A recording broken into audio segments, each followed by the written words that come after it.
Thanks for joining us. Of And I'm wondering if you course. could open, I mean, you've had the lived experience of being a part of the Ontario pilot, and can you share what that experience was like for you? Certainly. So, like life before basic income, I had four jobs. I've never been able to own a house. All my jobs were minimum wage, gig economy jobs, very much all contract work, no benefits, no protection. Retirement savings, what is that? So it was always very, very difficult. And all those jobs, I was just trying to start my own business and I wanted to be a photographer. So when I signed up for the basic income pilot and I was able to get that money, I was like, oh my gosh, I can actually do this. I can pursue what I've been trying to pursue and work towards pursuing for this long. But like, it's very, very hard to start a business. No matter what kind of business you're starting, you need capital investment.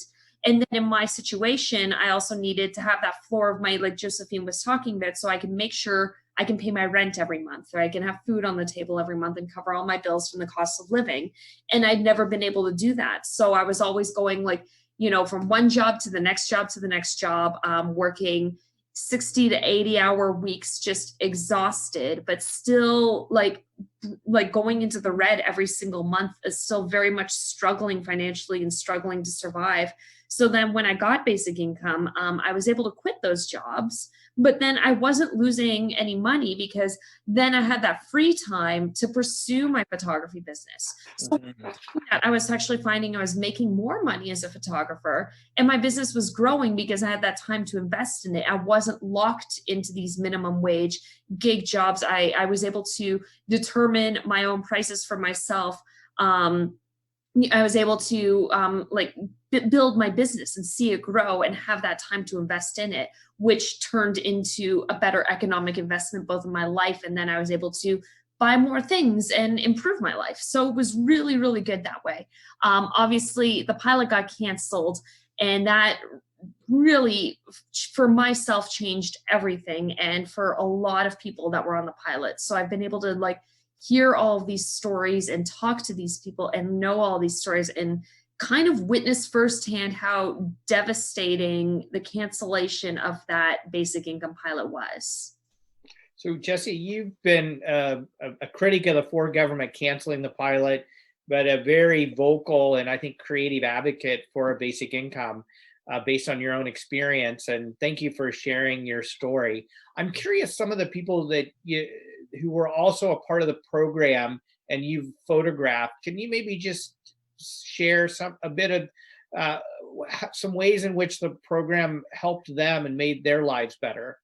Yeah, I saw a lot of stories. It was interesting because before any of this happened, I'd never been an advocate for most things. I've always participated in government. I've voted every single time. I've been aware of what's going on, but never as an issue so strongly and directly affected me. It was a bit of a humbling experience for me to realize that most people, people who do advocate, they do because there are issues that affect them and affect their livelihood and their lives. And so for me to be thrown myself into this world really changed that and opened my eyes to that world. And just to see the response of politicians, some politicians were more responsive and some were less. On the pilot, it was interesting, the stories I heard were that people were like myself using basic income to build businesses. A lot of people were going back to school. A lot of people were investing in their children. So a lot of people were like, I don't need to go to a food bank anymore. I can buy fresh food for my children, or I can put my child into a sports class or music or an extracurricular that can be very beneficial. And I took piano lessons my entire life, and now I'm a professional piano teacher. These things are super important to the enrichment and development of young people. So a lot of that, and a lot of just seeing people actually physically get out of poverty. So there were some people that were ODSP recipients, Ontario Disability Support, if you aren't in Ontario, who are just scraping by and living in what is a bit of a welfare trap, because as soon as you make any money, then the government claws back that funding that you get. So it sort of creates this disincentive, except you're still scraping by with barely enough to live off of. So you're trapped. And so I saw a lot of those stories and people trying and actually physically getting themselves out of it.